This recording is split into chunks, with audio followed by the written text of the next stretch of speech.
차가운 밤 공기가 폐부 깊숙이 스며들었다.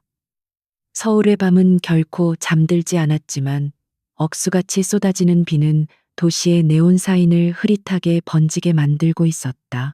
김서연은 낡은 편의점 우산을 머리 위로 간신히 받쳐든 채 발걸음을 재촉했다. 아르바이트가 끝난 시간은 자정을 훌쩍 넘겼고 축축한 운동화는 이미 빗물을 잔뜩 머금어거릴 때마다 질퍽거리는 소리를 냈다.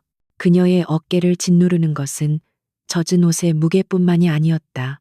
병원에 계신 어머니의 치료비와 다음 학기 등록금, 그리고 보이지 않는 미래에 대한 불안감이 무겁게 그녀를 짓눌렀다. 간호학과 학생인 서연에게는 잠자는 시간조차 사치였다. 새벽에는 신문 배달, 낮에는 강의, 저녁에는 편의점 아르바이트까지 그녀의 하루는 쉴 틈 없이 돌아갔다. 그럼에도 불구하고 현실은 좀처럼 나아질 기미를 보이지 않았다. 가끔은 이 모든 것을 내려놓고 싶다는 충동이 들었지만 병상에 누워 자신만을 바라보는 어머니의 얼굴을 떠올리면 약해진 마음을 다잡을 수밖에 없었다.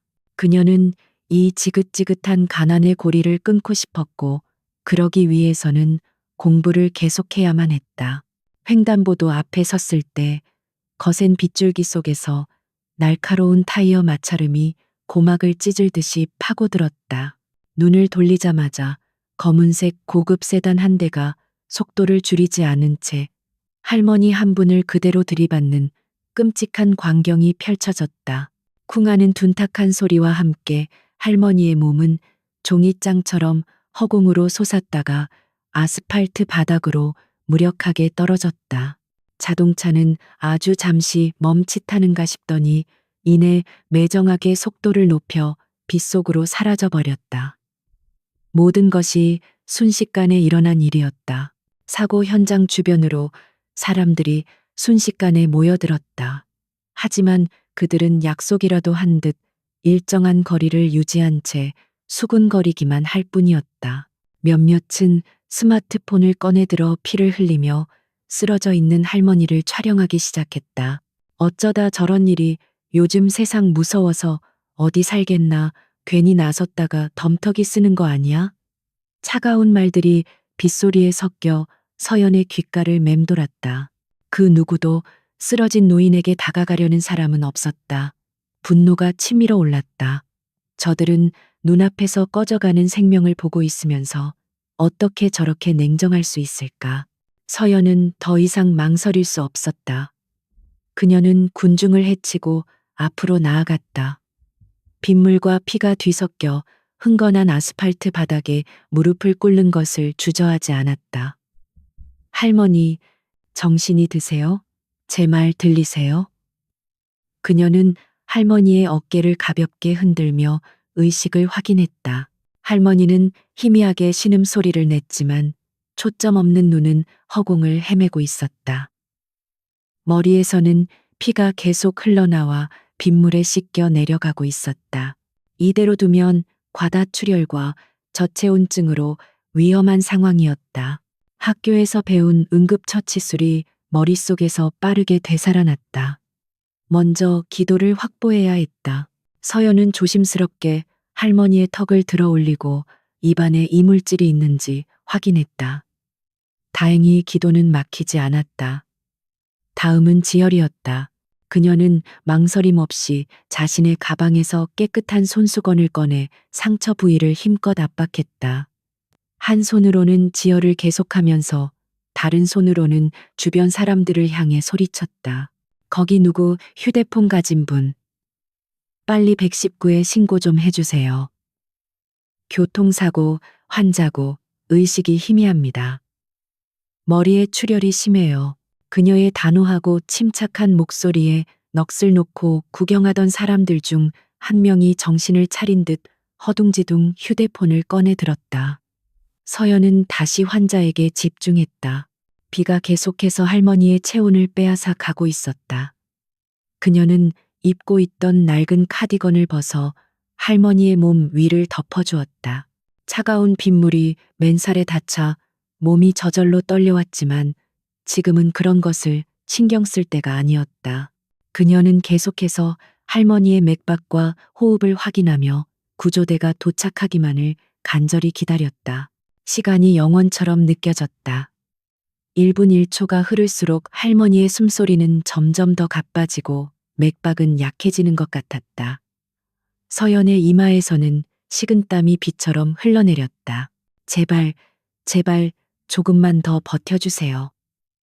그녀는 속으로 몇 번이고 되뇌었다. 사람을 살리는 간호사가 되고 싶다는 꿈이 이렇게 무거운 책임감으로 다가온 적은 처음이었다. 눈앞의 생명이 오롯이 자신의 두 손에 달려있다는 압박감이 어깨를 짓눌렀지만 그녀는 손에 힘을 푸는 것을 멈추지 않았다. 멀리서 구급차의 사이렌 소리가 들려오기 시작했다. 희망의 소리였다. 사이렌 소리는 점점 더 가까워졌고 마침내 구급차가 거친 물보라를 일으키며 현장에 도착했다. 차에서 내린 구급대원들은 능숙하게 상황을 통제하기 시작했다. 서연은 그들에게 환자의 상태를 정확하고 간결하게 전달했다.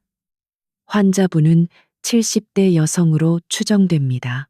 의식 수준은 혼미 상태이며 두부 열상으로 인한 출혈이 심해 직접 압박으로 지혈 중이었습니다. 초기 맥박과 호흡은 불안정했습니다. 구급대원 중 한 명이 놀란 눈으로 서연을 바라보았다. 학생이 응급처치를 아주 잘했네요. 덕분에 골든타임을 놓치지 않았어요. 그 칭찬 한마디에 긴장이 탁 풀리면서 다리에 힘이 빠졌다. 구급대원들이 할머니를 들것에 옮겨 싣는 동안 서연은 멍하니 그 모습을 지켜보았다. 할머니가 구급차에 실리기 직전 희미하게 뜬 눈이 아주 잠시 서연을 향하는 것 같았다. 그것은 단순한 착각이었을지도 모르지만 서연은 그 눈빛에서 어떤 간절함을 읽었다. 한 구급대원이 서연에게 다가와 물었다. 보호자이신가요? 아니면 목격자? 아니요, 그냥 지나가던 길이었어요. 서연이 대답했다. 상황을 가장 잘 아는 것 같으니 괜찮다면 병원까지 동행해 주실 수 있을까요? 보호자가 나타나기 전까지 저희도 도움이 필요합니다. 서연은 잠시 망설였다. 늦은 시간이었고 흠뻑 젖은 몸은 피곤에 지쳐 있었다. 하지만 차마 발길이 떨어지지 않았다. 그녀는 고개를 끄덕였다. 네, 같이 가겠습니다. 구급차의 문이 닫히자 시끄러웠던 바깥 세상은 순식간에 차단되었다. 좁은 공간 안에는 할머니의 가쁜 숨소리와 각종 의료기기의 기계음만이 가득했다. 서연은 구급대원들이 응급처치를 하는 모습을 조용히 지켜보며 자신이 할 수 있는 작은 도움이라도 주려고 애썼다. 붉은 경광등이 차창을 쉴 새 없이 비추며 어둠을 갈랐다. 사이렌 소리가 울려 퍼지는 도시의 밤거리를 달리며 서연은 자신의 인생이 방금 전 그 빗속의 교차로에서 예상치 못한 방향으로 틀어지기 시작했음을 아직 깨닫지 못하고 있었다. 병원 응급실은 전쟁터와 같았다. 의사와 간호사들이 분주하게 움직였고 곳곳에서 고통스러운 신음소리가 터져 나왔다. 할머니는 곧바로 집중치료실로 옮겨졌고 서연은 차가운 복도 의자에 홀로 남겨졌다. 피와 빗물로 얼룩진 옷은 찝찝했고 한기가 온몸을 훑고 지나갔다. 집에 돌아가고 싶었지만 할머니의 상태를 확인하기 전까지는 도저히 이곳을 떠날 수 없었다. 그녀는 두 손을 모아 간절히 기도했다. 부디 무사하시기를, 제발 살아나시기를. 얼마나 시간이 흘렀을까.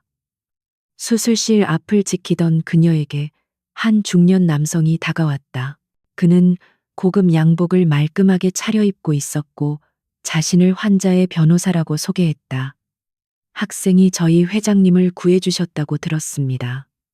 정말 감사합니다. 그의 목소리는 정중했지만 어딘가 모르게 거리감이 느껴졌다. 서연은 그저 고개를 저었다. 아닙니다. 제가 한 일은 당연한 것이었습니다. 할머니는, 아니 회장님은 좀 어떠신가요? 그녀는 환자의 안위가 가장 궁금했다.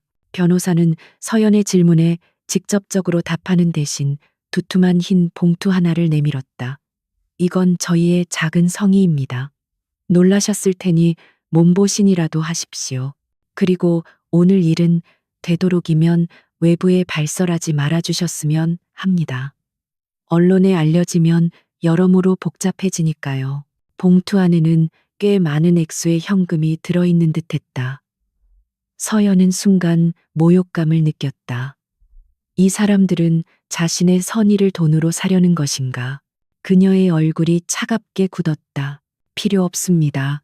서연은 단호하게 봉투를 밀어냈다.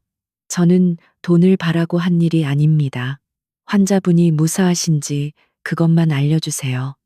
그리고 경찰에는 신고하셨나요? 명백한 뺑소니 사고입니다. 그녀의 당당한 태도에 변호사는 잠시 당황한 기색을 보였다. 그는 잠시 서연을 위아래로 훑어보았다. 낡고 해진 옷, 지쳐 보이는 얼굴. 누가 봐도 돈이 필요한 상황이었지만 그녀의 눈빛은 그 어떤 것에도 흔들리지 않는 굳건함을 담고 있었다. 수술은 다행히 잘 끝났습니다. 아직 경과를 지켜봐야 하는 상황입니다. 경찰 신고는 저희가 알아서 처리할 예정이니 학생은 더 이상 신경 쓰지 않으셔도 됩니다. 변호사는 기계적인 답변을 내놓고는 더 이상 대화를 이어가고 싶지 않다는 듯 몸을 돌리려 했다. 서연은 그를 막아서지 않았다. 그저 돈으로 모든 것을 해결하려는 그들의 태도에 깊은 실망감을 느낄 뿐이었다. 그녀는 더 이상 이곳에 머물 이유가 없다고 판단했다. 병원을 나서는 서연의 발걸음은 천근만근 무거웠다. 비는 어느새 꽤 잦아들어 있었다. 차가운 새벽 공기를 마시자 복잡했던 머릿속이 조금은 정리되는 듯했다. 그녀는 돈이 가치 없다고 생각하는 위선자가 아니었다. 돈은 분명 중요했다. 어머니의 병원비를 위해서는 당장이라도 저 돈이 필요했다. 하지만 사람의 목숨값을 흥정하는 듯한 그들의 태도를 받아들일 수는 없었다. 그것은 그녀가 지키고 싶은 최소한의 자존심이자 인간에 대한 예의였다. 한편 집중치료실의 침대에 누워있던 강민희 회장은 희미하게 의식을 되찾았다. 마취의 기운이 아직 남아있어 온몸이 무거웠지만 사고 직전의 기억은 파편처럼 떠올랐다. 자신을 향해 돌진하던 검은 차, 뼈가 부서지는 듯한 고통, 그리고 빗속에서 자신을 향해 뻗어오던 한 쌍의 다급하지만 따뜻했던 손길. 그녀는 자신을 구해준 젊은 여성의 얼굴을 어렴풋이 기억해냈다. 그 절망적인 순간에 유일하게 자신에게 다가와 주었던 두려움보다 용기가 더 컸던 그 맑은 눈빛을. 강민희 회장은 평생을 사업가로 살아오면서 수많은 사람들을 만나왔다. 그녀는 사람을 꿰뚫어보는 나름의 안목을 가지고 있었다. 돈과 권력 앞에서는 누구나 쉽게 변하는 것이 인간이라는 것을 뼈저리게 알고 있었다. 그래서 자신의 변호사에게 일부러 돈 봉투를 건네며 그 학생을 시험해보라고 지시했다. 만약 그 학생이 돈을 받았다면 그녀는 적당한 보상을 해주고 더 이상 인연을 좇지 않았을 것이다. 하지만 결과는 그녀의 예상을 뛰어넘었다. 잠시 후 변호사가 병실로 들어와 보고했다. 회장님, 말씀하신 대로 처리했습니다. 그 학생은 돈을 거절했습니다. 오히려 환자의 안위와 경찰 신고 여부를 먼저 묻더군요. 보통 내기가 아닌 것 같았습니다. 강민희 회장의 입가에 희미한 미소가 번졌다. 역시 그녀가 본 것이 틀리지 않았다. 칠흑 같은 어둠 속에서 발견한 한 줄기 빛과 같은 존재. 이기심과 무관심이 만연한 이 세상에 아직 저런 아이가 남아있다는 사실이 그녀에게 큰 위안과 함께 새로운 호기심을 안겨주었다. 그 학생에 대해 자세히 알아보게. 강민희 회장은 나지막하지만 힘있는 목소리로 명령했다. 이름, 나이, 가족관계, 지금 어떤 삶을 살고 있는지 아주 사소한 것 하나까지도 놓치지 말고 전부 알아봐. 그리고 내가 시키기 전까지는 절대 그 학생 앞에 나타나지 말게. 그녀의 눈빛이 날카롭게 빛났다. 단순한 은혜를 갚는 것을 넘어 그녀는 김서연이라는 이름에 그 당찬 여학생에게서 무언가 특별한 가능성을 발견한 것일지도 몰랐다. 빗속의 그 짧은 만남은 두 사람의 운명을 거대한 소용돌이 속으로 이끌고 있었다. 서연은 집에 도착하자마자 기진맥진하여 쓰러지듯 잠이 들었다. 꿈속에서 그녀는 계속해서 그날 밤의 사고 현장을 헤매었다. 빗소리와 사이렌 소리, 그리고 차갑게 식어가던 할머니의 손의 감촉이 생생하게 느껴졌다. 짧은 잠에서 깨어난 그녀는 다시 일상으로 돌아가야 했다. 어제의 일은 그저 하룻밤의 악몽처럼 잊어야만 했다. 하지만 그녀의 마음 한구석에는 그 이름 모를 할머니에 대한 걱정이 지워지지 않고 남아 있었다. 그녀는 그저 할머니가 무사히 회복하기만을 바랄 뿐이었다. 그녀의 작은 선행이 앞으로 자신의 삶에 어떤 거대한 파장을 불러일으킬지는 꿈에도 상상하지 못한 채 며칠이 흘렀다. 김서연의 일상은 사고 이전과 조금도 달라지지 않았다. 새벽에 찬 공기를 가르며 신문을 돌리고 강의실에서는 쏟아지는 졸음을 참아내야 했으며 편의점의 밤은 여전히 고되고 길었다. 그녀는 의식적으로 그날 밤의 일을 잊으려 애썼다. 끔찍했던 사고의 기억과 피비린내는 떠올리는 것만으로도 속이 울렁거렸다. 하지만 아무리 애를 써도 빗속에 쓰러져 있던 할머니의 모습과 자신을 향하던 희미한 눈빛이 머릿속에서 완전히 지워지지는 않았다. 그녀는 가끔 인터넷 뉴스를 검색하며 혹시 관련된 기사가 실리지 않았을까 찾아보았다. 하지만 그날 밤의 뺑소니 사고에 대한 기사는 단 한 줄도 찾아볼 수 없었다. 마치 아무 일도 없었다는 듯 세상은 너무나도 조용했다. 거대한 힘이 사건을 은폐하고 있는 것이 분명했다. 그날 병원에서 마주쳤던 변호사의 차가운 얼굴과 돈 봉투를 떠올리면 씁쓸한 기분이 들었다. 그들에게 할머니의 생명은 그저 돈으로 덮을 수 있는 귀찮은 문제에 불과했을지도 모른다. 어머니의 병원비 고지서가 날아온 날, 서연의 마음은 더욱 무거워졌다. 아르바이트 월급날은 아직 멀었고 통장 잔고는 바닥을 드러내고 있었다. 그녀는 한참 동안 고지서를 노려보다가 자신도 모르게 한숨을 내쉬었다. 그날 밤 변호사가 내밀었던 두툼한 돈 봉투를 거절했던 자신의 선택이 처음으로 후회스러워졌다. 그 돈을 받았다면 적어도 이번 달 병원비 걱정은 덜 수 있었을 텐데. 하지만 이내 고개를 저었다. 그것은 자신의 양심을 파는 행위였다. 가난할지언정 비굴해지고 싶지는 않았다. 같은 시각 아우라 그룹이 운영하는 최고급 VVIP 병실에서 강민희 회장은 막 잠에서 깨어났다. 사고로 인한 통증은 아직 남아 있었지만 그녀의 정신은 그 어느 때보다도 맑고 또렷했다. 비서실장이 막 도착한 서류철을 그녀에게 건넸다. 서류의 표지에는 김서연 관련 조사 보고서라는 제목이 붙어 있었다. 강 회장은 안경을 고쳐 쓰고 천천히 서류를 넘기기 시작했다. 한 장 한 장 넘어갈수록 그녀의 입가에 옅은 미소가 번졌다. 보고서의 내용은 그녀가 예상했던 것 이상이었다. 김서연은 어려운 가정 환경 속에서도 단 한 번도 학과 수석을 놓친 적이 없는 우등생이었다. 각종 장학금을 받으며 학비를 충당하고 있었고 남는 시간에는 온갖 아르바이트를 하며 아픈 어머니의 병원비를 대고 있었다. 그녀의 주변인들은 모두 그녀를 성실하고 책임감이 강하며 어려운 사람을 보면 그냥 지나치지 못하는 따뜻한 심성을 가졌다고 평가했다. 흠잡을 데 없이 깨끗하고 올곧은 삶이었다. 강 회장은 보고서를 내려놓고 창밖을 바라보았다. 병실 창문 너머로 보이는 서울의 풍경은 아득했다. 평생을 전쟁터 같은 재계에서 살아남기 위해 앞만 보고 달려왔다. 그 과정에서 수많은 배신과 암투를 겪었고 피를 나눈 가족들조차 돈 앞에서 추악하게 변하는 모습을 지켜봐야 했다. 그래서 그녀는 사람을 쉽게 믿지 않았다. 특히 아무런 대가 없는 선의는 이 세상에 존재하지 않는다고 생각했다. 하지만 김서연이라는 학생은 그 모든 불신을 비웃기라도 하듯 그녀의 앞에 나타났다.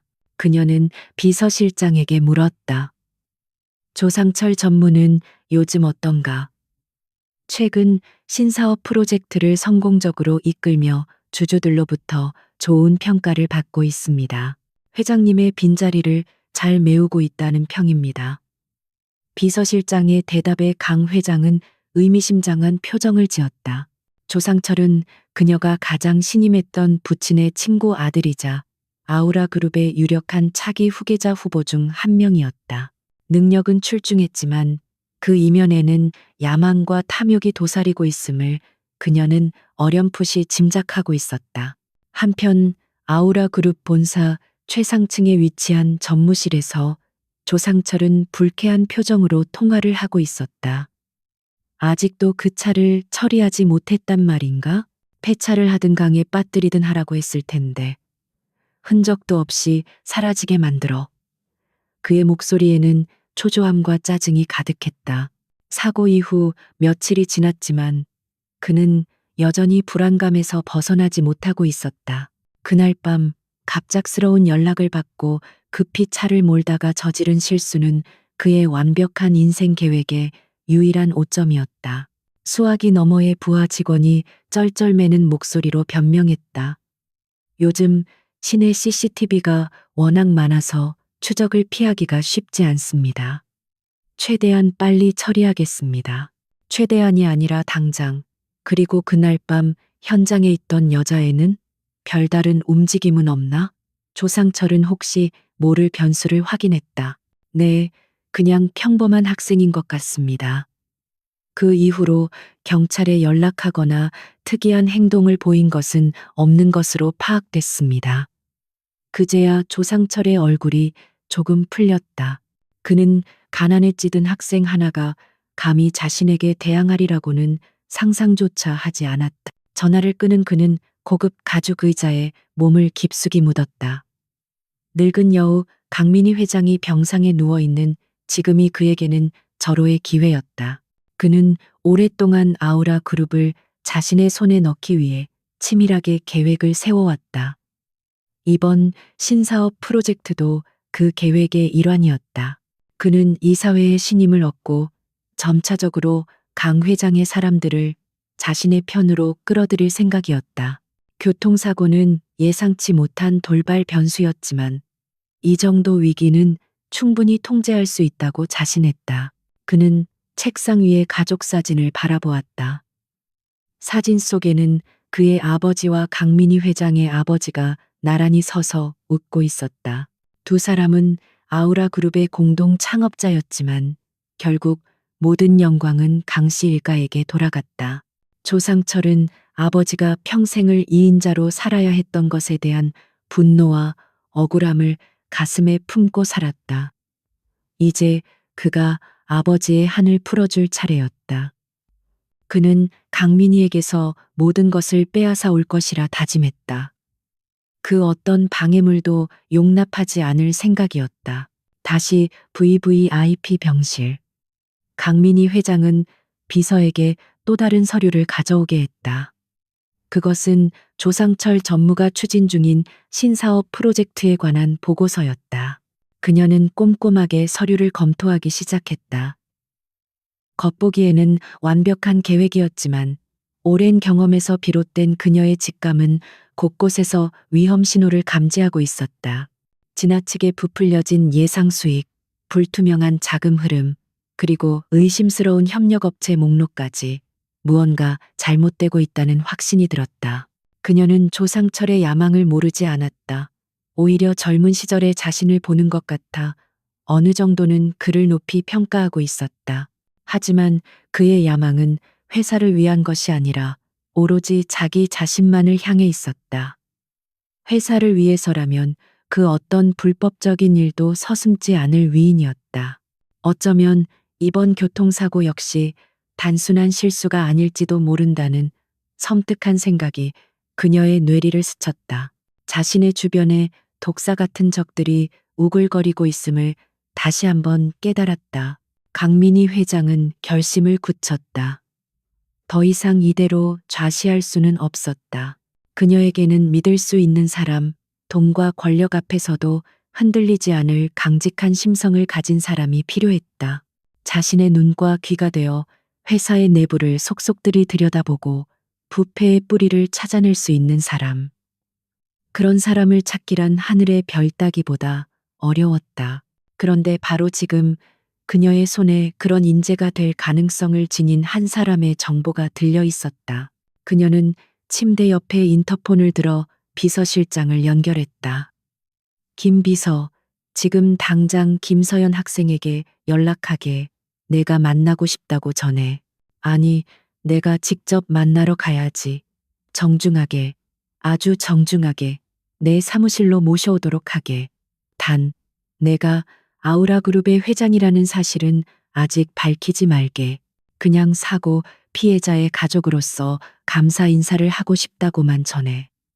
그녀의 목소리는 병상에 누워있는 환자라고는 믿기 어려울 정도로 힘이 넘쳤다. 비서실장은 회장의 갑작스러운 지시에 의아했지만 아무것도 묻지 않고 즉시 지시를 이행했다. 강민희 회장은 통화를 마치고 다시 한번 김서연의 사진을 들여다보았다. 낡은 티셔츠를 입고 아르바이트 중에 찍힌 것으로 보이는 사진 속에서 서연은 고된 삶에 지쳐 보이면서도 맑고 총명한 눈빛을 잃지 않고 있었다. 그 눈빛에서 강 회장은 희망을 보았다. 어쩌면 저 아이가 자신의 무기가 되어줄 수 있을지도 모른다. 혹은 자신의 후계자가 될 수도. 그녀는 조용히 중얼거렸다. 진흙 속에 숨겨진 진주로구나. 이것은 단순한 시험이 아니었다. 이것은 거대한 폭풍의 전조였으며 모든 것을 걸어야 하는 위험한 도박의 시작이었다.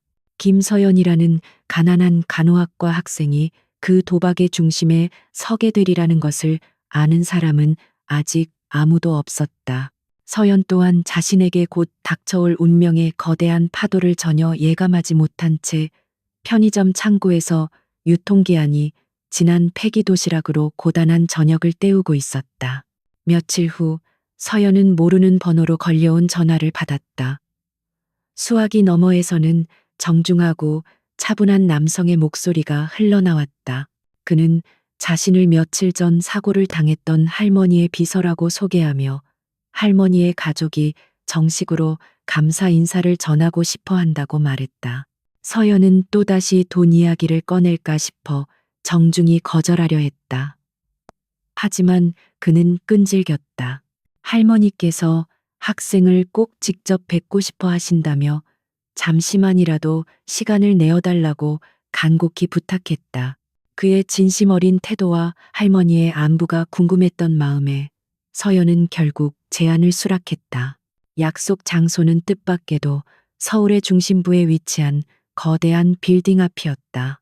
유리와 강철로 이루어진 건물은 하늘을 찌를 듯 솟아 있었고 정문 위에는 아우라 그룹이라는 글자가 선명하게 빛나고 있었다. 서연은 자신이 주소를 잘못 찾아온 것이 아닌가 싶어 몇 번이고 문자를 다시 확인했다. 평범한 가정집이 아니라 국내 굴지의 대기업 본사라니 도무지 상황을 이해할 수 없었다. 그녀가 건물 앞에서 망설이고 있을 때 지난번 병원에서 보았던 비서가 다가와 그녀를 안으로 안내했다. 빌딩 내부는 완전히 다른 세상이었다. 높은 천장과 대리석 바닥은 눈이 부실 정도로 반짝였고 바쁘게 오가는 직원들은 모두 최고급 정장을 차려입고 있었다. 초라한 자신의 옷차림에 절로 고개가 숙여졌다. 그녀는 마치 거인들의 나라에 발을 들인 소인처럼 위축되었다. 비서는 아무 말 없이 그녀를 맨 꼭대기층으로 향하는 전용 엘리베이터로 이끌었다. 엘리베이터가 상승하는 동안 서연의 심장은 불안감으로 세차게 뛰기 시작했다. 대체 무슨 일이 벌어지고 있는 것일까? 최상층에 위치한 사무실은 서연이 상상했던 그 어떤 공간보다도 넓고 화려했다. 한쪽 벽면 전체가 통유리로 되어 있어 서울 시내가 한눈에 내려다 보였다. 고급스러운 가구들과 예술 작품들이 절제된 품격으로 배치되어 있었다. 그리고 그 방의 중앙, 거대한 책상 뒤편에 한 여성이 앉아 있었다. 그녀는 병상에 누워있던 허약한 노인이 아니었다. 단정하게 올린 머리, 우아한 정장 차림, 그리고 모든 것을 꿰뚫어 보는 듯한 깊고 총명한 눈빛. 그녀는 압도적인 카리스마를 뿜어내는 아우라 그룹의 회장, 강민이었다. 강민이 회장은 자리에서 일어나 서연에게 다가와 따뜻하게 손을 내밀었다. 김서연 학생, 맞지요? 직접 보니 보고서에서 읽었던 것보다 훨씬 인상이 깊군요. 그날 밤 정말 고마웠어요. 학생 덕분에 제가 이 자리에 다시 앉을 수 있게 되었습니다. 그녀의 목소리는 부드러웠지만 강한 힘이 실려 있었다. 서연은 얼떨결에 그녀의 손을 잡았다.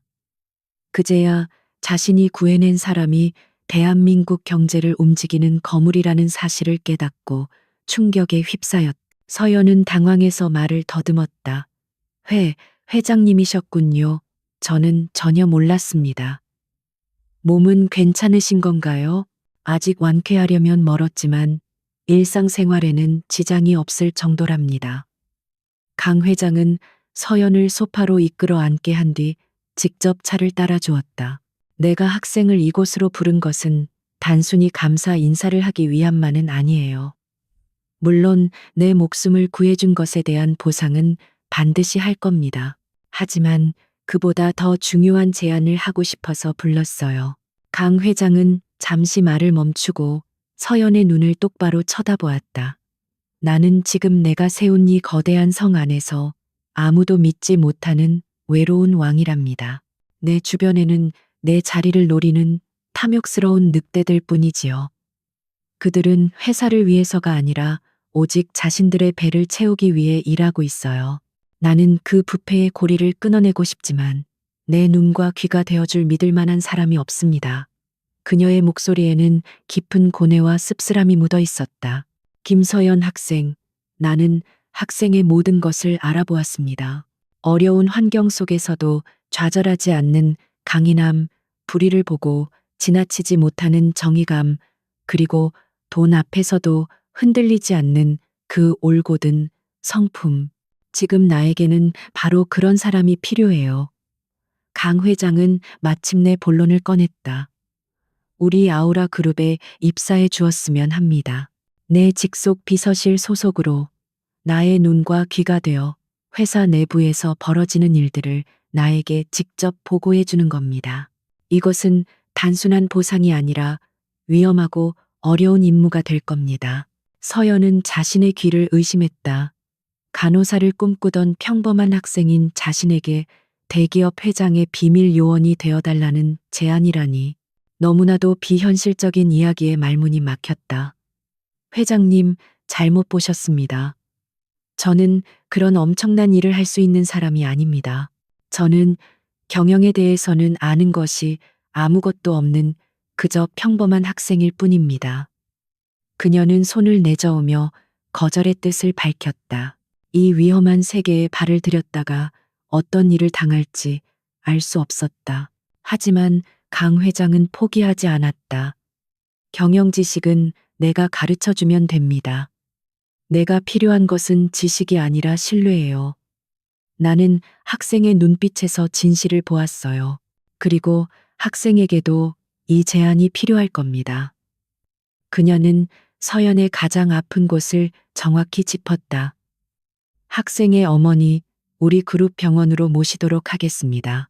대한민국 최고의 의료진이 최선을 다해 치료해 드릴 겁니다. 모든 치료비는 물론 제가 책임지겠습니다. 그리고 학생에게는 업계 최고의 대우를 약속하지요. 더 이상 돈 때문에 꿈을 포기하는 일은 없게 해주겠습니다. 서연의 마음이 세차게 흔들렸다. 어머니의 치료비. 그것은 그녀가 밤낮으로 일해도 해결할 수 없었던 가장 큰 문제였다. 최고의 환경에서 어머니가 치료받을 수 있다는 말에 눈앞이 아찔해졌다.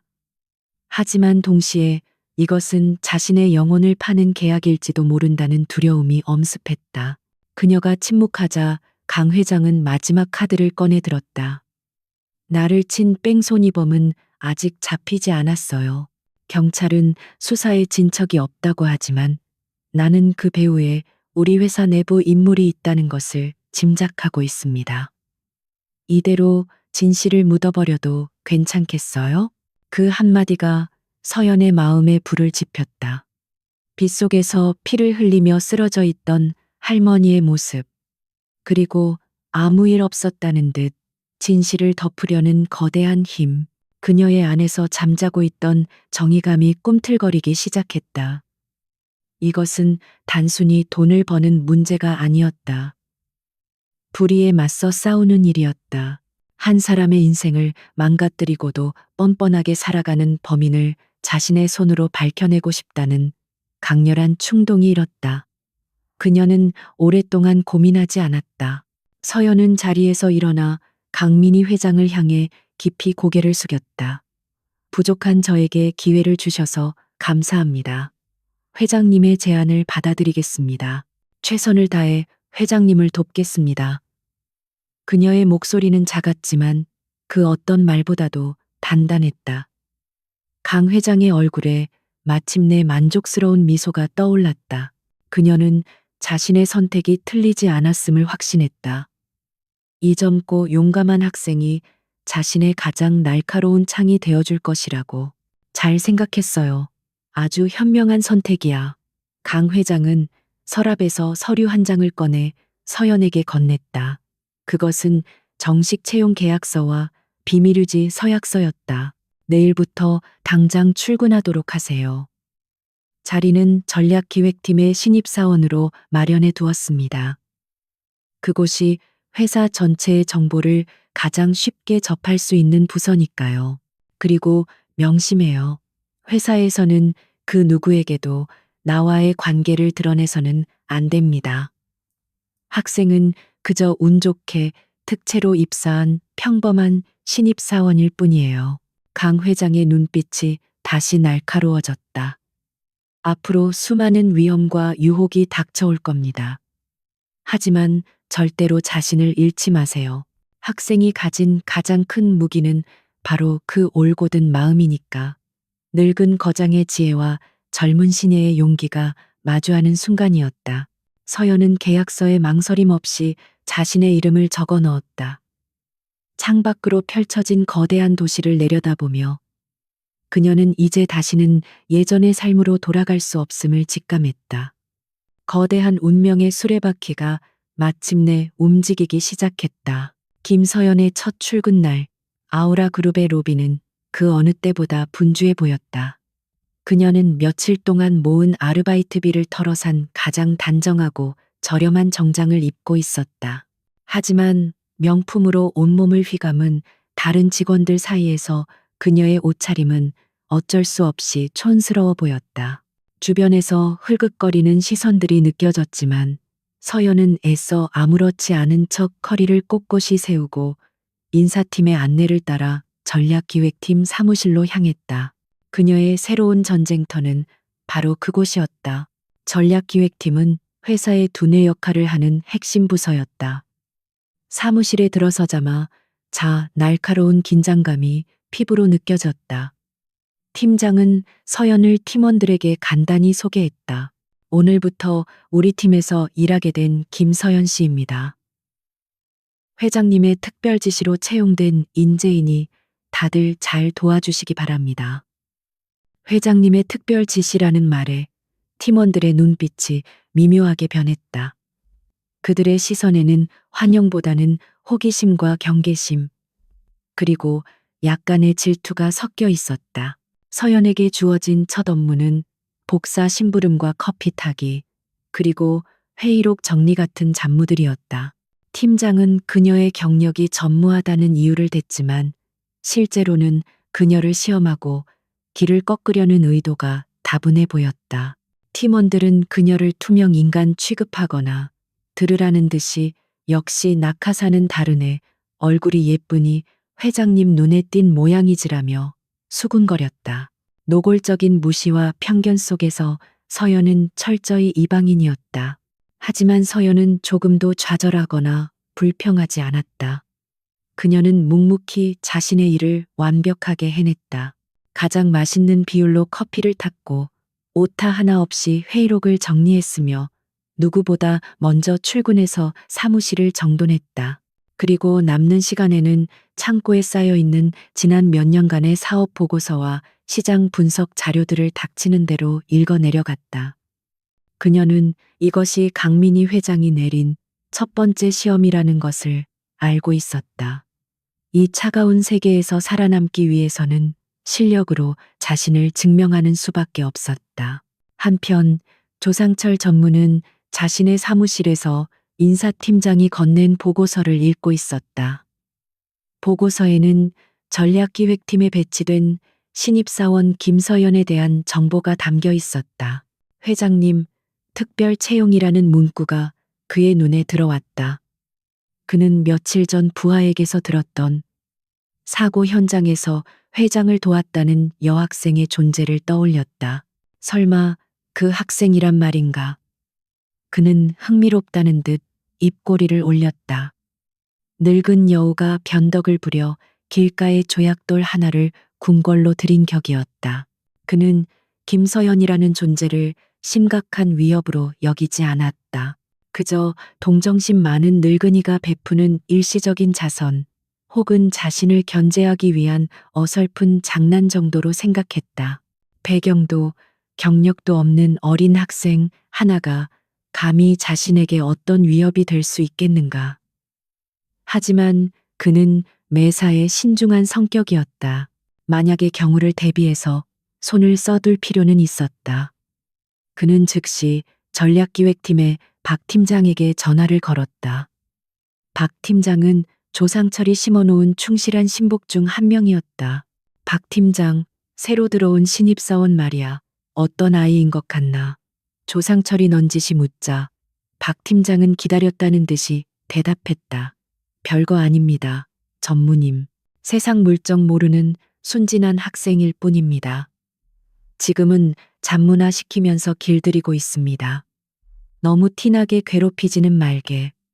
회장님 심기를 건드려서 좋을 것 없으니 대신 그 아이가 무엇을 하는지, 누구를 만나는지 아주 사소한 것까지 전부 나에게 보고하도록. 알겠나? 네, 명심하겠습니다. 전무님, 조상철은 만족스럽게 전화를 끊었다. 그날 오후 박 팀장은 서연을 자신의 자리로 불렀다. 그는 인자한 미소를 지으며 산더미 같은 서류 뭉치를 그녀의 책상 위에 올려놓았다. 김서연 씨, 이제 잡무는 그만하고 본격적인 업무를 맡아볼 때가 된 것 같군. 이건 지난 5년간 우리 회사의 경쟁사였던 태영물산의 모든 사업 자료들이야. 내일 아침까지 이 자료들을 분석해서 우리 회사의 대응 전략에 대한 보고서를 작성해 보도록.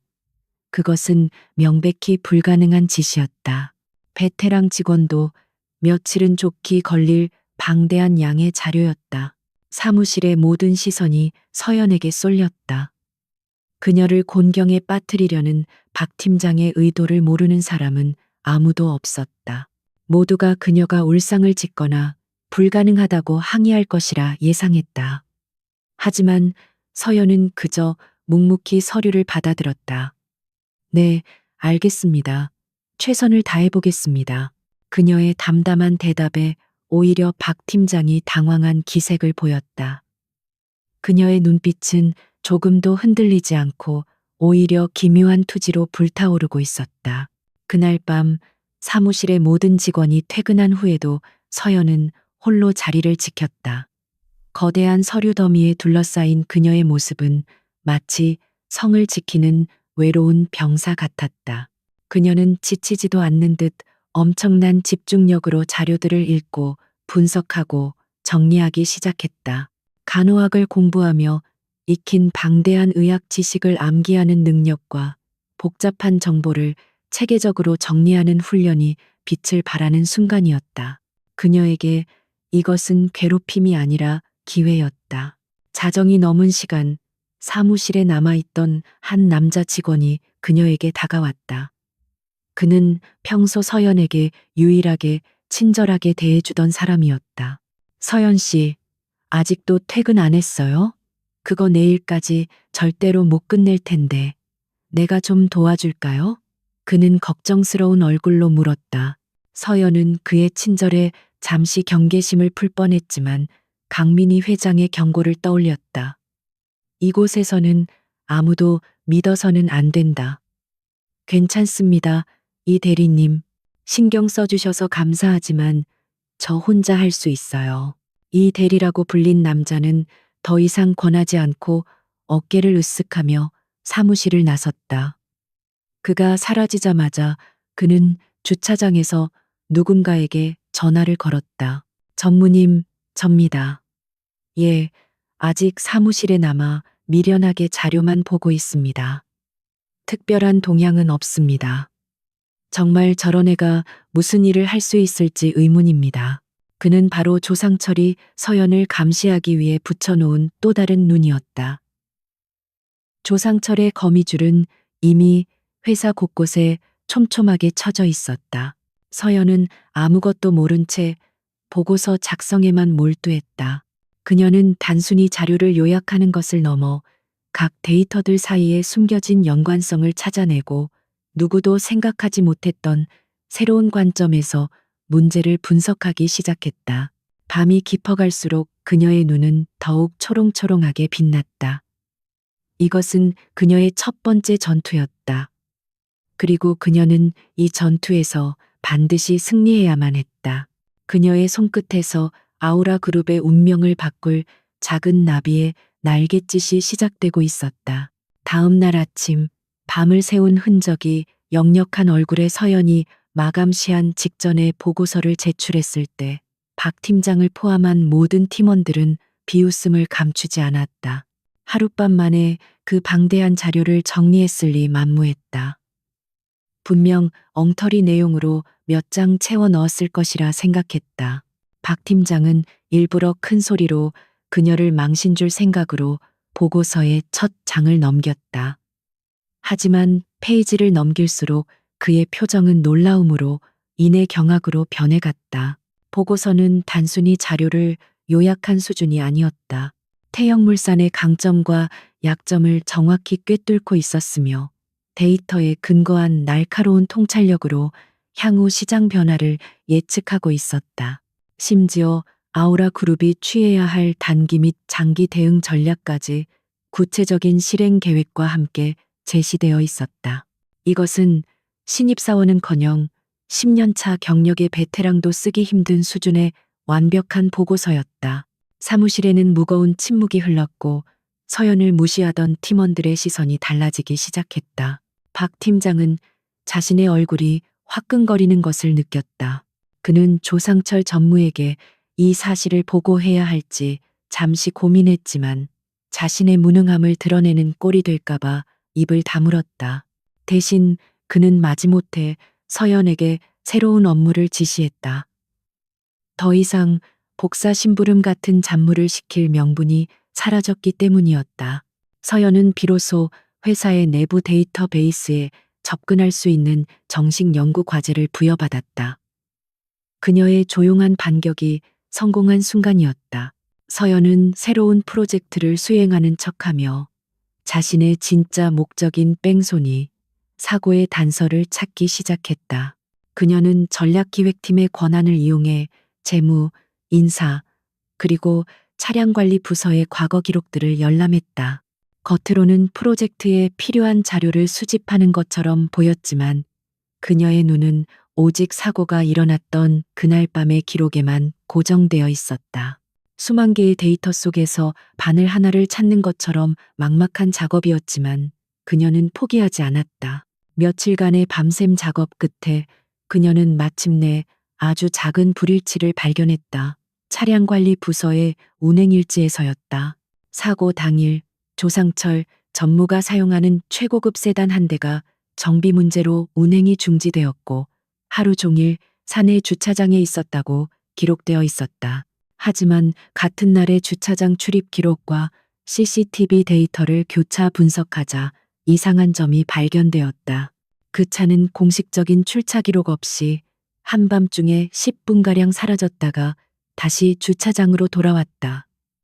누군가 비공식적으로 차를 사용한 것이 분명했다. 서연의 심장이 세차게 뛰기 시작했다. 이것이 우연의 일치일 리 없었다. 그녀는 더 깊이 파고들기 시작했다.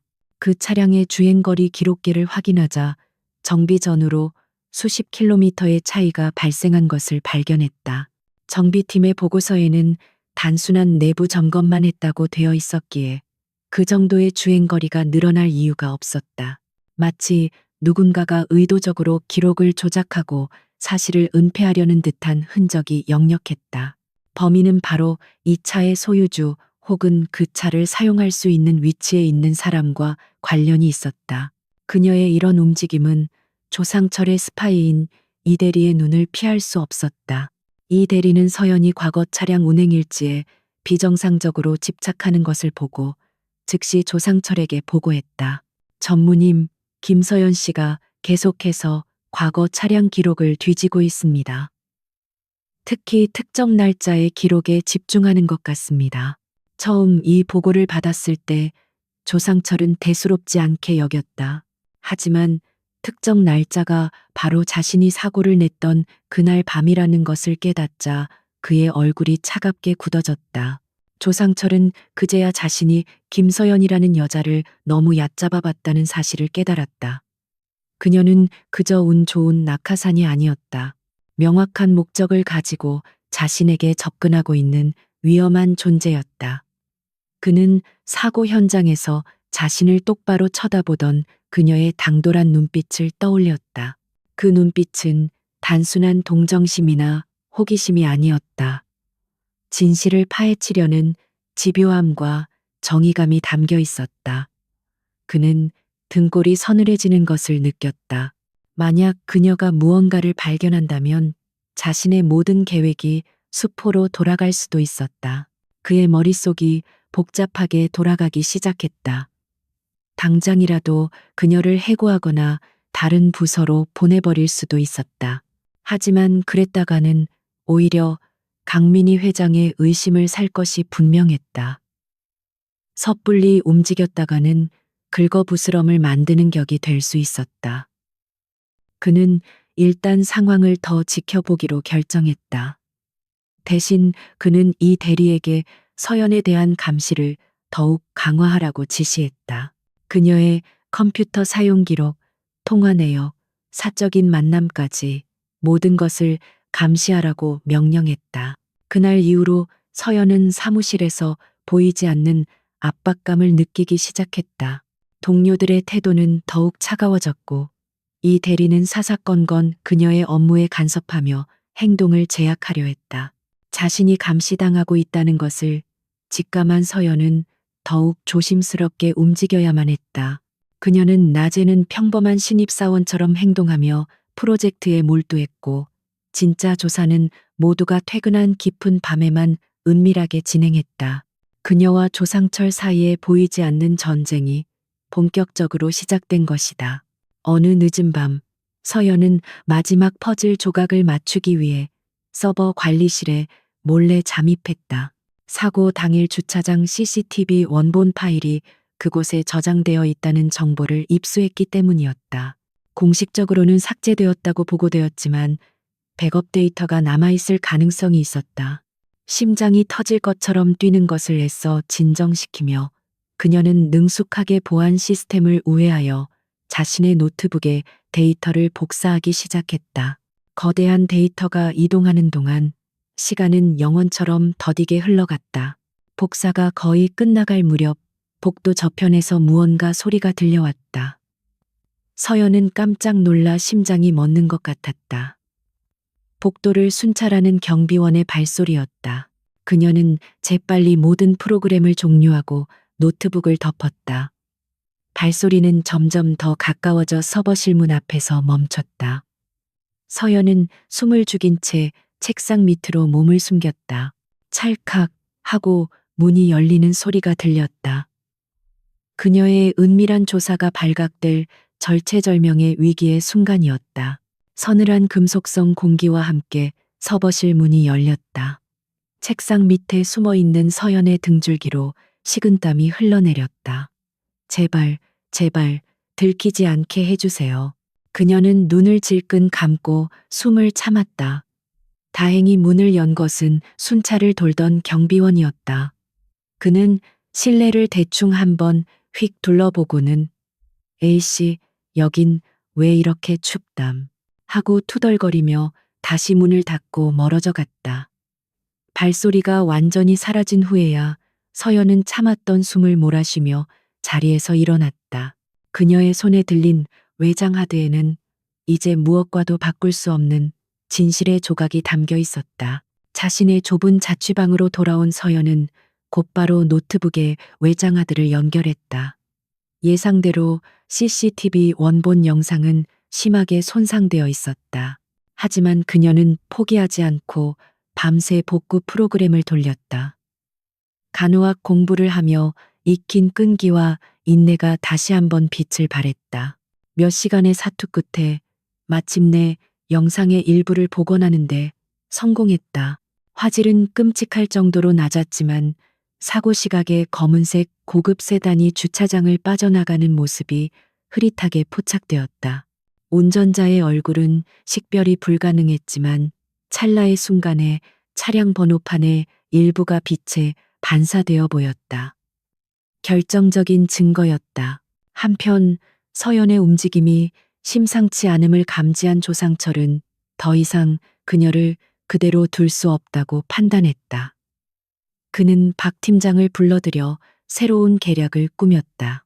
아우라 그룹의 사활이 걸린 대규모 신규 투자 프로젝트의 발표회를 이용하기로 한 것이다. 그는 프로젝트의 핵심이 되는 수익성 분석 파트를 김서연에게 맡기도록 지시했다.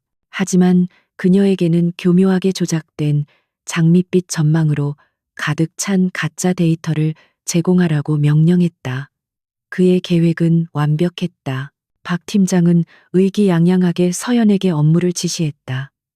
김서연 씨, 자네의 능력을 높이 사서 이번 프로젝트의 가장 중요한 부분을 맡기겠네. 이 데이터를 기반으로 투자 가치 분석 보고와 발표 준비를 하도록. 회사의 미래가 자네 손에 달렸으니 실수하지 말게. 그것은 누가 봐도 파격적인 기회였다. 하지만 서연은 그들의 의도를 의심하지 않을 수 없었다. 너무나도 완벽하게 정리된 데이터는 오히려 부자연스러웠고 박 팀장의 얼굴에는 숨길 수 없는 악의가 서려 있었다.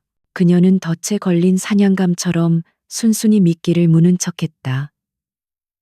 낮에는 그들이 제공한 가짜 데이터를 분석하며 완벽한 보고서를 만드는데 몰두했다. 하지만 밤이 되면 그녀는 이전에 확보해 두었던 회사의 여러 부서, 원본 데이터와 가짜 데이터를 하나하나 비교하고 대조하는 작업을 시작했다. 그녀의 예상은 틀리지 않았다. 조작된 데이터 속에는 의도적으로 부풀려진 예상 매출과 축소된 운영 비용 등 수많은 거짓 정보들이 숨겨져 있었다. 그들의 계획은 끔찍할 정도로 치밀했다. 만약 그녀가 이 가짜 데이터를 기반으로 발표를 진행한다면 아우라 그룹은 천문학적인 손실을 입게 될 것이었다. 그리고 그 모든 책임은 데이터의 허점을 발견하지 못한 신입사원, 바로 김서연에게 돌아갈 것이 분명했다. 이것은 단순한 괴롭힘이 아니었다. 그녀를 회사에서 매장시키고 동시에 강민희 회장의 신임까지 흔들려는 고도의 정치적 공작이었다. 서연은 분노로 온몸이 떨려왔지만 그럴수록 더욱 냉정하게 머리를 굴렸다. 발표회 전날 최종 리허설을 위한 임원회의가 소집되었다. 조상철 전무를 비롯한 핵심 임원들이 모두 참석한 자리였다. 서연은 담담한 표정으로 발표를 시작했다. 그녀는 조작된 데이터를 기반으로 마치 아무것도 모르는 것처럼 유창하게 프로젝트의 밝은 미래를 설명했다. 그녀의 발표를 듣는 동안 조상철과 박 팀장은 만족스러운 미소를 주고받았다. 모든 것이 자신들의 계획대로 완벽하게 진행되고 있었다. 발표가 절정에 이르렀을 때 서연은 갑자기 말을 멈추고 스크린을 향해 돌아섰다. 그리고는 회의실의 모든 사람들을 둘러보며 입을 열었다. 지금까지 제가 설명해 드린 것은 우리가 이 데이터를 아무런 의심 없이 믿었을 경우에 펼쳐질 장밋빛 환상입니다. 그녀의 말에 회의실 분위기가 술렁이기 시작했다. 그녀는 리모컨을 눌러 다음 슬라이드로 화면을 전환했다. 화면에는 조작된 데이터와 실제 데이터를 비교 분석한 붉은색 그래프가 선명하게 나타났다. 하지만 제가 검토한 결과 저에게 제공된 데이터에서 몇 가지 심각한 오류가 발견되었습니다. 그녀는 조작된 수치들을 하나하나 짚어가며 그것이 어떻게 현실을 왜곡하고 있는지 논리적으로 설명했다. 그녀의 분석에 따르면 이 프로젝트는 엄청난 수익을 안겨주는 황금알이 아니라 회사를 부도 위기로 몰아넣을 수 있는 위험천만한 독이었다. 그녀는 발표를 마치며 박 팀장을 똑바로 쳐다보았다. 어떤 경로로 이런 잘못된 데이터가 저에게 전달되었는지는 모르겠습니다. 하마터면 저희 모두가 돌이킬 수 없는 실수를 할 뻔했습니다. 회의실에는 찬물을 끼얹은 듯한 정적이 흘렀다. 조상철의 얼굴은 분노로 굳어 있었지만 다른 임원들 앞이라 애써 표정을 관리해야 했다. 그는 마지못해 입을 열었다. 김서연 씨의 꼼꼼함 덕분에 큰 실수를 막을 수 있었군. 아주 훌륭했네. 칭찬하는 목소리였지만 그 안에는 칼날 같은 살기가 담겨 있었다. 박 팀장은 얼굴이 새하얗게 질린 채 고개를 숙이고 있을 뿐이었다. 서연은 이 위험한 도박에서 완벽하게 승리했다. 회의가 끝난 후 서연이 복도를 혼자 걸어가고 있을 때였다. 뒤에서 누군가 그녀의 팔을 거칠게 붙잡았다. 조상철이었다. 그는 더 이상 가식적인 미소를 짓고 있지 않았다. 그의 눈은 분노와 경멸로 이글거렸다. 꼬마 아가씨, 아주 재주가 뛰어나더군. 하지만 너무 똑똑한 건 때로는 제명을 재촉하는 지름길이 될 수도 있다는 걸 아나? 그의 목소리는 뱀처럼 차갑고 위협적이었다. 명백한 경고이자 사리가 담긴 협박이었다. 서연은 잠시 공포를 느꼈지만 물러서지 않았다. 그녀는 그의 손을 뿌리치고 한치의 흔들림도 없는 눈빛으로 그를 마주 보았다. 전무님이야말로 조심하셔야 할 겁니다. 진실은 아무리 덮으려고 해도 언젠가는 드러나기 마련이니까요. 그녀의 당당한 태도에 조상철은 순간 할 말을 잃었다. 그는 콧방귀를 뀌며 그녀의 어깨를 일부러 세게 치고 지나갔다. 서연은 그가 사라진 복도에 홀로 서서 가쁘게 숨을 몰아쉬었다. 이제 돌아갈 수 없는 강을 건넜다. 진짜 전쟁은 지금부터 시작이었다. 조상철의 노골적인 협박 이후 서연은 곧바로 강민희 회장에게 비밀리에 연락을 취했다. 늦은 밤 인적이 드문 한적한 공원에서 두 사람은 다시 마주했다. 서연이 조상철과의 대화를 빠짐없이 보고하자 강 회장의 얼굴은 분노로 차갑게 굳어졌다. 하지만 동시에 그녀의 눈에는 서연에 대한 깊은 신뢰와 대견함이 떠올랐다. 이 어린 사자는 두려움에 떨기는커녕 오히려 전의를 불태우고 있었다. 이제 그가 발톱을 드러냈구나. 앞으로는 더욱 위험해질 것이다. 절대로 혼자 행동해서는 안 돼. 강 회장은 서연에게 특수 제작된 소형 통신 장치를 건네며 경고했다. 이걸로는 그 누구도 우리의 대화를 엿들을 수 없을 게다.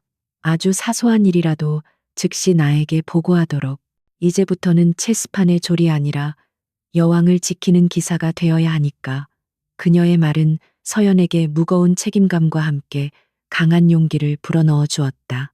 한편 투자 발표회 사건은 회사 내부에 조용한 파장을 일으켰다. 특히 이 사건을 예의주시하던 인물이 있었으니 바로 감사팀을 이끄는 최민준 부장이었다. 그는 강민희 회장의 아버지가 회사를 이끌던 시절부터 아우라 그룹에 몸담아온 충신으로 대쪽 같은 성품과 정직함으로 유명했다.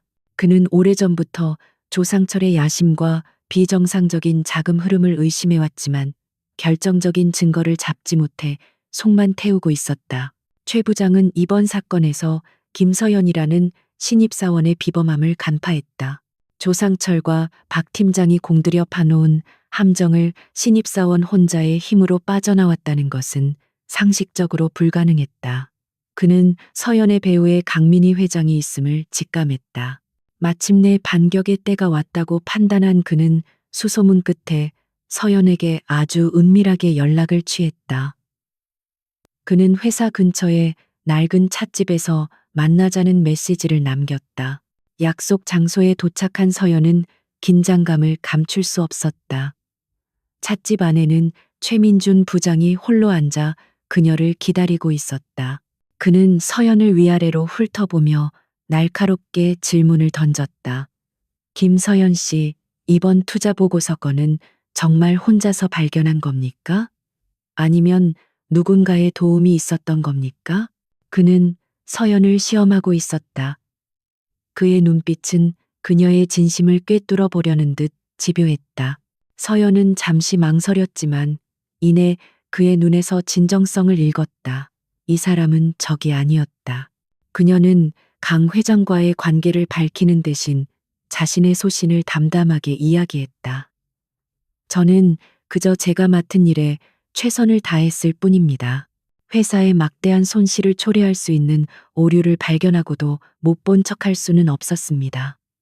그것이 제가 배운 상식이고 지켜야 할 양심이니까요. 그녀의 흔들림 없는 대답에 최 부장의 얼굴에 마침내 옅은 미소가 번졌다. 그는 서연에게 자신의 오랜 의심을 털어놓기 시작했다. 조상철 전무가 추진하는 신사업들에서 이상한 점이 한두 가지가 아닙니다. 특히 해외 원자재 수입 과정에서 비정상적으로 높은 비용이 지출되고 있어요. 저는 그가 유령회사를 내세워 자금을 빼돌리고 있다고 확신합니다. 하지만 그의 회계 처리가 너무나도 교묘해서 물증을 잡을 수가 없었습니다. 그는 장벽에 부딪힌 수사관처럼 답답함을 토로했다. 그의 말을 듣는 순간 서연의 머릿속에서 흩어져 있던 퍼즐 조각들이 하나로 맞춰지기 시작했다. 그녀는 조심스럽게 자신이 발견한 뺑소니 사고의 단서를 꺼내 놓았다. 부장님, 제가 얼마 전 겪은 사고가 있습니다. 그리고 그 사고의 유력한 용의 차량이 바로 조 전무의 차라는 심증을 굳히고 있습니다. 그녀는 사고 당일의 차량 운행 기록 조작과 CCTV 영상에 대해 설명했다. 그리고 결정적으로 그 유령 회사의 주소지를 물었다. 최 부장이 알려준 유령 회사의 주소는 놀랍게도 뺑소니 사고가 일어났던 현장에서 불과 몇 블록 떨어지지 않은 곳에 위치해 있었다. 모든 것이 명확해졌다. 그날 밤 조상철은 단순한 드라이브를 한 것이 아니었다. 그는 비자금을 관리하는 유령회사의 관계자를 만나러 가던 길이었거나 혹은 만나고 돌아오던 길이었을 것이다. 뺑소니 사고는 그의 거대한 횡령 계획을 지키기 위해 반드시 덮어야만 했던 돌발 변수였던 것이다. 그날 밤 서연과 최민주는 강민희 회장을 함께 찾아갔다. 두 사람의 보고를 받은 강 회장은 모든 진실을 깨닫고 분노했지만 동시에 승리를 확신했다. 마침내 적의 심장을 꿰뚫을 창과 방패를 모두 손에 넣었기 때문이었다. 그 자리에서 세 사람의 비밀 동맹이 결성되었다. 그들의 목표는 단순히 조상철을 뺑소니범으로 처벌하는 것이 아니었다. 그의 모든 비리를 파헤쳐 아우라 그룹을 병들게 하는 부패의 뿌리를 완전히 도려내는 것이었다. 강민희 회장은 노련한 전략가답게 즉시 계획을 수립했다. 최 부장, 당신은 감사팀의 권한을 총동원해서 조 전무의 신사업 프로젝트에 대한 특별 감사를 조용히 시작하게 자금 흐름을 역추적해서 비자금이 흘러들어간 최종 목적지를 찾아내 단 조 전무가 눈치채지 못하도록 다른 여러 부서를 함께 감사하는 것처럼 위장해야 하네. 그녀의 지시는 구체적이고 단호했다. 그리고 그녀는 서연을 향해 돌아섰다. 서연 학생의 임무는 더욱 막중해. 이제부터는 방어만 하는 것이 아니라 공격을 해야 하네. 조 전무의 개인 비서를 포섭하거나 그의 컴퓨터에 접근해서라도 유령회사와의 연결 고리를 증명할 직접적인 증거를 찾아내야 해. 아주 위험한 임무가 될 걸세. 할 수 있겠나? 그녀의 질문에 서연은 망설임 없이 고개를 끄덕였다. 그녀의 눈은 이미 사냥을 앞둔 사냥꾼처럼 날카롭게 빛나고 있었다. 비밀 회동을 마치고 각자의 자리로 돌아가는 세 사람의 발걸음에는 비장함이 감돌았다. 이것은 아우라 그룹의 명운을 건 거대한 전쟁의 서막이었다. 늙은 사자의 지혜와 베테랑 충신의 경험, 그리고 젊은 시녀의 용기가 하나로 뭉쳤다. 강민희 회장은 어둠 속에서 두 사람의 뒷모습을 바라보며 나지막이 읊조렸다. 이제 사냥을 시작한다. 조상철의 제국에 종말을 고하는 카운트다운이 마침내 시작된 것이다. 비밀 동맹의 계획은 즉시 실행에 옮겨졌다. 최민준 부장이 이끄는 감사팀은 정기 감사를 위장하여 조상철 전무의 신사업 프로젝트 관련 부서들을 샅샅이 훑기 시작했다. 서류 더미가 사무실을 오갔고 관련자들의 소환 조사가 이어졌다. 조상철은 최 부장의 움직임이 신경 쓰였지만 설마 자신의 완벽한 계획을 파고들 수 있으리라고는 생각지 않았다. 그는 그저 늙은 충신이 부리는 마지막 객기 정도로 치부하며 자신의 방어막을 더욱 단단히 쳤다. 한편 서연은 더욱 위험하고 은밀한 임무에 착수했다. 그녀의 목표는 조상철의 그림자처럼 움직이는 수행비서 겸 운전기사 김동진이었다. 서연은 며칠 동안 그의 모든 동선을 파악하고 사적인 정보를 수집했다. 김동진은 아픈 아들의 병원비를 감당하기 위해 조상철에게 절대적으로 복종하고 있었다. 그의 충성심은 존경이 아닌 두려움과 절박함에서 비롯된 것이었다. 서연은 바로 그 약한 고리를 파고들기로 결심했다. 그녀는 김동진의 아들이 입원한 병원에서 그와 우연을 가장한 만남을 가졌다. 서연은 위협하거나 회유하는 대신 자신의 아픈 어머니 이야기를 꺼내며 진심으로 그의 처지에 공감했다. 아드님은 좀 어떤가요? 저희 어머니도 오랫동안 병원 신세를 지고 계셔서 그 마음 잘 알아요. 자식된 도리로 해드릴 수 있는 게 많지 않아서 항상 죄송한 마음뿐이죠. 그녀의 따뜻한 위로에 경계심으로 가득했던 김동진의 눈빛이 조금씩 흔들리기 시작했다. 서연은 결정적인 한마디를 던졌다. 조 전무님 같은 분 밑에서 일하시니 든든하시겠어요. 하지만 그런 분들은 아랫사람을 그저 쓰고 버리는 부품 정도로만 생각하는 경우가 많더라고요. 이용 가치가 사라지면 언제든 매정하게 내쳐질 수 있다는 걸 잊지 마세요. 그녀는 그 말만 남긴 채 자리를 떠났다. 그 말은 독처럼 김동진의 마음속에 스며들어 불안과 의심을 증폭시켰다. 그는 조상철의 무자비한 성격을 누구보다 잘 알고 있었다. 만약 자신이 버려진다면 아들의 치료는 어떻게 될까? 며칠간의 고뇌 끝에 김동진은 마침내 결심을 굳혔다. 그는 한밤중에 서연에게 비밀리에 연락을 취했다. 두 사람은 아무도 없는 지하 주차장에서 다시 만났다. 김동진은 두려움에 떨며 작은 메모리 카드 하나를 서연에게 건넸다. 이 안에 모든 것이 들어 있습니다. 사고 직후 전무님은 이 카드를 파기하라고 지시하셨습니다. 하지만 저는 혹시 모를 상황에 대비해 복사본을 만들어 두었습니다. 언젠가 이것이 제 목을 조를 수도 혹은 저를 살릴 수도 있을 거라 생각했습니다. 그것은 바로 사고 차량의 블랙박스 메모리 카드였다. 서연은 떨리는 손으로 카드를 받아들었다. 김동진은 자신의 모든 것을 건도박을 한 것이었다. 제 아들을 지켜주십시오. 그것만 약속해 주신다면 저는 법정에서 모든 것을 증언하겠습니다. 서연은 그의 손을 잡으며 굳게 약속했다. 걱정하지 마세요. 당신과 당신의 가족은 제가 그리고 회장님께서 반드시 지켜드리겠습니다. 그 약속에 김동진은 마침내 안도의 눈물을 흘렸다. 메모리 카드 안에는 그들의 예상을 뛰어넘는 결정적인 증거가 담겨 있었다. 뺑소니 사고의 전 과정이 생생하게 녹화되어 있었을 뿐만 아니라 사고 직후 조상철이 누군가와 나누는 다급한 통화 내용까지 녹음되어 있었다.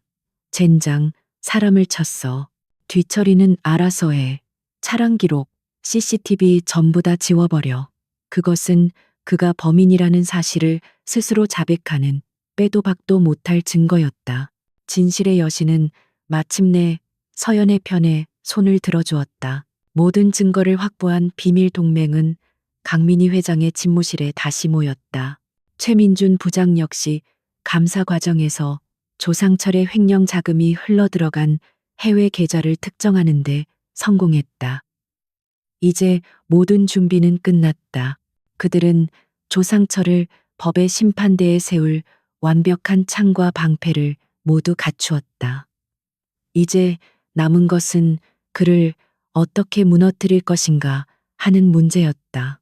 경찰에 바로 넘기기에는 조상철의 영향력이 너무 컸다. 수사 과정에서 증거가 오염되거나 그가 빠져나갈 틈을 줄 수도 있었다. 강민희 회장은 가장 극적인 방법을 선택했다. 우리는 그를 가장 높은 곳에서 가장 비참한 곳으로 떨어뜨릴 것이다. 그녀의 목표는 며칠 뒤에 열릴 아우라 그룹의 정기 주주총회였다. 그날은 조상철이 자신이 이룬 성과를 발표하고 그룹의 차기 회장으로서의 입지를 굳히려 하는 가장 중요한 날이었다. 그는 수많은 주주와 언론의 스포트라이트를 받으며 자신의 야망이 정점에 이르는 순간을 만끽하게 될 것이었다. 바로 그 순간에 그들은 모든 것을 터뜨릴 계획이었다. 계획은 치밀하게 세워졌다. 주주총회장에서 조상철의 발표가 끝나는 순간 강민희 회장이 긴급 안건을 발의하며 단상에 오를 것이었다. 그리고 최민준 부장이 감사 결과를 발표하고 서연이 확보한 블랙박스 영상이 대형 스크린을 통해 공개될 예정이었다. 그것은 조상철에게 그 어떤 변명이나 도망칠 기회도 주지 않는 완벽한 공개 처형이었다.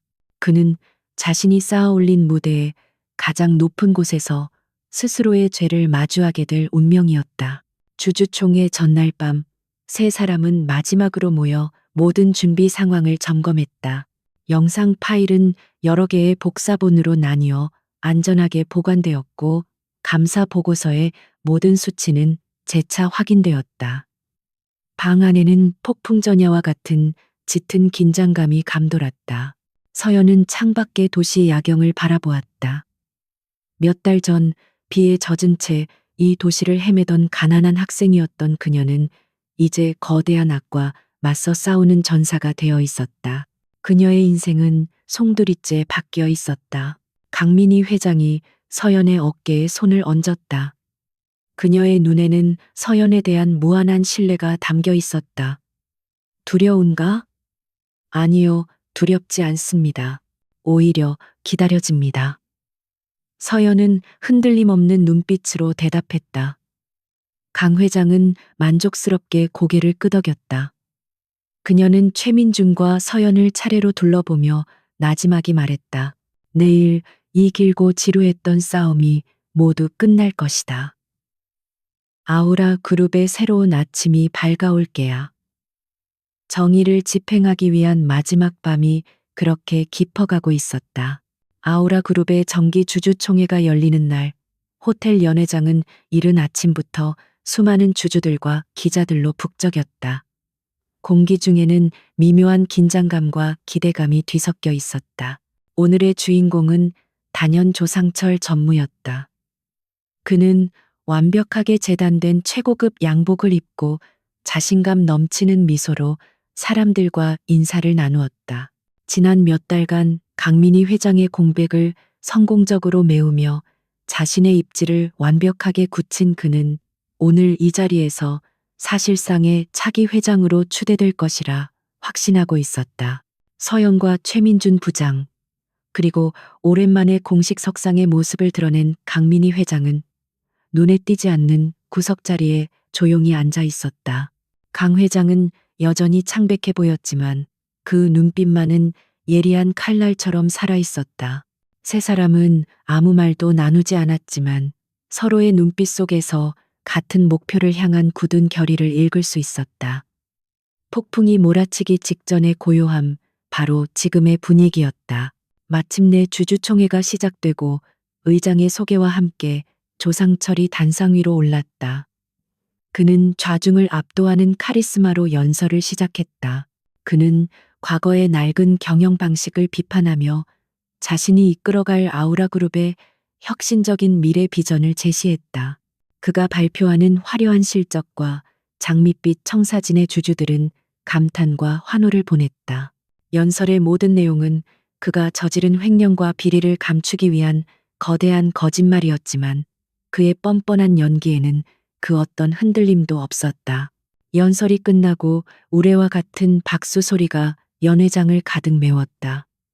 조상철은 자신의 성공을 만끽하며 만족스러운 미소로 화답했다. 바로 그 순간이었다. 연회장의 모든 소음을 뚫고 나지막하지만 단호한 목소리가 울려 퍼졌다. 의장님, 긴급 안건을 발의합니다. 모든 사람들의 시선이 목소리가 들려온 곳으로 쏠렸다. 자리에서 일어선 사람은 바로 침묵을 지키고 있던 강민희 회장이었다. 장내는 순식간에 찬물을 끼얹은 듯 조용해졌다. 조상철의 얼굴이 순간 굳어졌다. 강 회장은 천천히 단상으로 걸어나갔다. 그녀의 발걸음 하나하나에는 그룹의 진짜 주인으로서의 위엄이 서려 있었다. 주주 여러분, 그리고 내외 귀빈 여러분. 오늘 우리는 아우라 그룹의 미래를 이야기하기 위해 이 자리에 모였습니다. 하지만 빛나는 미래를 이야기하기 전에 우리는 먼저 우리 몸에 자라난 위험한 암세포를 도려내야만 합니다. 그녀의 선언의 장내는 다시 한번 술렁였다. 강 회장은 최민준 부장을 단상으로 불렀다. 여기 계신 최민준 감사부장께서 지난 몇 주간 실시한 특별 감사에서 발견된 몇 가지 심각한 문제에 대해 먼저 보고 드릴 것입니다. 최 부장은 담담한 표정으로 단상에 올라 준비해온 보고서를 읽어 내려가기 시작했다. 그의 입에서는 조상철이 유령 회사를 통해 어떻게 회사의 자금을 빼돌렸는지, 그 액수가 얼마나 천문학적인지에 대한 충격적인 사실들이 막힘없이 터져나왔다. 대형 스크린에는 자금 흐름을 증명하는 도표와 해외 계좌 내역이 선명하게 나타났다. 연 회장은 아수라장으로 변했다. 주주들은 분노했고 기자들의 카메라 플래시가 쉴 새 없이 터졌다. 조상철은 얼굴이 새하얗게 질린 채 고함을 쳤다. 거짓말. 저건 모두 날 음해하기 위한 조작이야. 저 늙은이가 노망이 든 게 분명해. 그는 이성을 잃고 발악하기 시작했다. 그의 편에 서 있던 이사들조차 당황하며 그와 거리를 두기 시작했다. 조상철이 경호원들을 향해 최 부장을 끌어내리라고 소리치는 순간 강민희 회장이 마이크를 다시 잡았다. 그녀의 목소리는 얼음장처럼 차가웠다. 조상철 전무, 당신의 부패는 회사 자금을 훔친 것에서 그치지 않았소. 그녀는 서연을 향해 고개를 끄덕였다. 신호를 받은 서연이 노트북의 엔터키를 눌렀다. 연 회장의 모든 조명이 꺼지고 대형 스크린에 새로운 영상이 나타났다. 억수같이 비가 쏟아지는 어느 밤의 도로였다.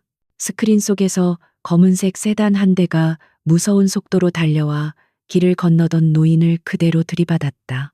비명소리와 함께 모든 것이 슬로우 모션으로 펼쳐졌다. 주주들은 경악했고 몇몇은 입을 틀어막았다. 그리고 영상 속에서 사고 직후 조상철이 내뱉는 다급한 목소리가 연회장 전체에 울려 퍼졌다. 젠장, 사람을 쳤어. 뒤처리는 알아서 해. 차량 기록, CCTV 전부 다 지워버려. 그것은 그의 죄를 확정짓는 죽음의 선고였다. 모든 것이 끝났다. 영상이 끝나자 연 회장은 잠시 동안 완벽한 침묵에 휩싸였다. 이윽고 모든 분노와 경멸이 단상 위에 조상철에게로 향했다. 그는 완전히 넋이 나간 사람처럼 스크린을 바라보며 주저앉았다. 자신이 쌓아 올린 모든 것이 한순간에 무너져 내리는 순간이었다. 강 회장은 마이크에 대고 마지막 말을 전했다. 이미 사법당국에 모든 증거를 제출했습니다. 그녀의 말이 끝나기 무섭게 연 회장 뒷문이 열리고 제복을 입은 경찰들이 들어섰다. 경찰들은 망연자실에 있는 조상철에게 다가가 차가운 수갑을 채웠다. 기자들의 플래시가 번개처럼 터지며 역사의 한 페이지를 기록했다. 한때 그룹의 황태자로 불렸던 남자가 뺑소니범이자 횡령범으로 전락하여 무대 위에서 끌려 내려가는 비참한 순간이었다. 서연은 그 모습을 조용히 지켜보았다. 그녀의 마음속에는 복수심이나 통쾌함 대신 길고 길었던 싸움이 마침내 끝났다는 깊은 안도감이 밀려왔다. 조상철이 연회장에서 완전히 사라진 후 강민희 회장은 주주들을 향해 고개를 숙였다. 그룹의 회장으로서 이런 불미스러운 일을 미연에 막지 못한 점 진심으로 사죄드립니다. 하지만 오늘을 계기로 아우라 그룹은 모든 부패를 끊어내고 더욱 투명하고 정직한 기업으로 거듭날 것을 약속드립니다. 그녀의 진심 어린 사과와 약속에 주주들은 뜨거운 박수로 화답했다. 거대한 폭풍이 지나간 자리에 새로운 희망의 씨앗이 싹트고 있었다. 조상철의 몰락은 아우라 그룹의 거대한 후폭풍을 몰고 왔다. 연일 언론에서는 그룹의 도덕성을 비판하는 기사가 쏟아졌고 주가는 폭락했다. 하지만 강민희 회장은 흔들리지 않았다. 그녀는 즉시 비상경영체제를 선포하고 조상철의 비리에 연루되었던 모든 임직원들을 가차없이 해고하며 부패의 뿌리를 도려내는 작업에 착수했다. 박 팀장과 이 대리를 포함한 그의 신복들은 모두 법의 심판을 받게 되었다. 강 회장의 단호하고 신속한 조치는 오히려 시장에 강한 신뢰를 심어주었다.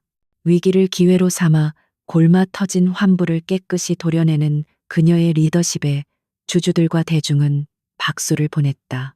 얼마 지나지 않아 아우라 그룹의 주가는 이전보다 더 높은 수준으로 회복되었고 그룹은 대대적인 쇄신을 통해 역사상 가장 투명하고 건강한 기업으로 거듭나기 시작했다. 거대한 폭풍이 지나간 자리에 비로소 새로운 싹이 돋아나고 있었다. 몇 달 후 법원은 조상철에게 횡령, 배임, 교통사고 처리 특례법 위반 등의 혐의로 중형을 선고했다. 그는 법정에서까지 자신의 죄를 뉘우치지 않고 소리를 질렀지만 그를 동정하는 사람은 아무도 없었다. 반면 모든 사실을 증언하고 수사에 적극 협력한 운전기사 김동진은 정상 참작을 받아 집행유예를 선고받았다. 강민희 회장은 약속대로 그의 아들 치료비를 끝까지 책임졌고 그에게 새로운 삶을 살 수 있는 기회를 마련해 주었다. 정의는 더디지만 반드시 제자리를 찾아왔다. 모든 것이 정리된 어느 날 강민희 회장은 서연을 다시 자신의 집무실로 불렀다. 예전과 같은 긴장감은 온데간데 없었고 이제 두 사람 사이에는 혈연보다도 짙은 유대감과 신뢰가 흐르고 있었다. 강 회장은 따뜻한 미소로 서연을 맞으며 파격적인 제안을 건넸다. 서연 학생, 이번에 우리 그룹에 신설되는 윤리경영실의 실장 자리를 맡아주었으면 하네. 학생의 그 강직함과 총명함이라면 우리 그룹을 세상에서 가장 깨끗한 기업으로 이끌 수 있을 거야. 그것은 누구라도 꿈꿀 만한 자리였다. 막대한 연봉과 명예, 그리고 안정된 미래가 보장되는 길이었다. 서연의 어머니 또한 아우라 그룹병원에서 최고의 치료를 받아 건강을 거의 회복한 상태였다. 그녀가 그 제안을 받아들이기만 한다면 지긋지긋했던 가난과 불안에서 완전히 벗어날 수 있었다. 하지만 서연은 잠시 생각에 잠긴 후 조용히 고개를 저었다. 그녀의 마음은 이미 다른 곳을 향해 있었다. 회장님, 정말 감사한 제안입니다. 하지만 저는 기업인이 될 수 없습니다. 제 꿈은 처음부터 간호사였습니다. 돈이나 명예가 아니라 제 두 손으로 직접 아픈 사람들을 돌보고 생명을 살리는 사람이 되고 싶습니다. 그녀의 목소리는 단호했다. 이번 일을 겪으면서 저는 그 꿈이 더욱 간절해졌습니다. 힘없고 가난하다는 이유로 고통받는 사람들이 없도록 그들의 곁을 지켜주는 간호사가 되겠습니다. 그래서 학교로 돌아가 남은 공부를 마저 하고 싶습니다. 그녀의 대답을 들은 강민희 회장은 실망하기는커녕 오히려 더 큰 감동과 자랑스러움을 느꼈다. 역시 자신이 사람을 잘못 보지 않았다. 김서연은 마지막까지 김서연다웠다. 그녀는 자리에서 일어나 서연을 따뜻하게 안아주었다. 자네의 그 마음이야말로 내가 자네를 선택했던 이유지. 그리고 우리 아우라 그룹이 앞으로 나아가야 할 길이기도 하고. 알겠네. 자네의 꿈을 존중하겠네. 대신 내가 자네에게 다른 선물을 하나 주지. 며칠 후 아우라 그룹은 서연 의료재단의 설립을 공식적으로 발표했다. 강민희 회장이 사재를 출연하고 그룹이 막대한 자금을 지원하여 설립된 이 재단은 경제적인 어려움 때문에 제때 치료받지 못하는 저소득층 환자들을 돕기 위한 공익재단이었다. 재단의 이름은 첫 번째 기부자이자 그 영감의 원천이 된 김서연의 이름에서 따온 것이었다. 한 소녀의 용기 있는 선행이 이제는 수많은 생명을 살리는 거대한 유산으로 거듭나는 순간이었다. 강 회장은 서연에게 간호사 면허를 취득한 후에 재단의 이사로 참여하여 현장의 목소리를 대변해 달라고 부탁했다. 서연은 눈물을 흘리며 그 제안을 받아들였다. 그것은 그녀가 꿈꾸던 삶의 완벽한 실현이었다. 그녀는 더 이상 돈을 벌기 위해 아르바이트를 전전할 필요가 없었다. 재단에서 나오는 장학금으로 학업에만 전념할 수 있게 되었고, 마침내 우수한 성적으로 학교를 졸업하여 그토록 원하던 간호사가 되었다. 그리고 2년이라는 시간이 흘렀다. 서연은 서울의 한 종합병원에서 가장 신임받는 간호사로 일하고 있었다. 그녀는 언제나 환자들의 입장에서 생각했고, 지치고 힘든 사람들에게 희망을 주는 존재가 되었다. 병원 일이 끝난 후에는 서연 의료재단의 이사로서 재단 운영에 적극적으로 참여하며 더 많은 사람들에게 의료 혜택이 돌아갈 수 있도록 힘썼다. 그녀의 삶은 고됐지만 하루하루가 보람과 행복으로 가득 차 있었다. 어느 화창한 오후 서연은 휠체어에 앉은 강민희 회장과 함께 재단이 새로 지은 아동병원의 옥상 정원을 산책하고 있었다. 이제 두 사람은 회장과 부하 직원이 아닌 할머니와 손녀처럼 다정한 사이가 되어 있었다. 아이들의 밝은 웃음소리가 정원 가득 울려 퍼졌다. 저 아이들을 보게 자네가 아니었더라면 저런 웃음소리는 들을 수 없었을 거야. 강 회장이 흐뭇한 미소로 말했다. 서연은 말없이 강 회장의 손을 잡았다. 빗속의 교차로에서 시작된 짧은 인연이 얼마나 많은 것들을 바꾸어 놓았는지, 한 사람의 작은 용기가 세상을 얼마나 더 따뜻하게 만들 수 있는지 그녀는 이제 온몸으로 알고 있었다. 그녀는 하늘을 올려다보았다. 맑고 푸른 하늘 아래 새로운 희망이 자라나고 있었다. 진실과 용기의 가치를 잃지 않는 한 그 희망은 결코 사라지지 않을 것이었다.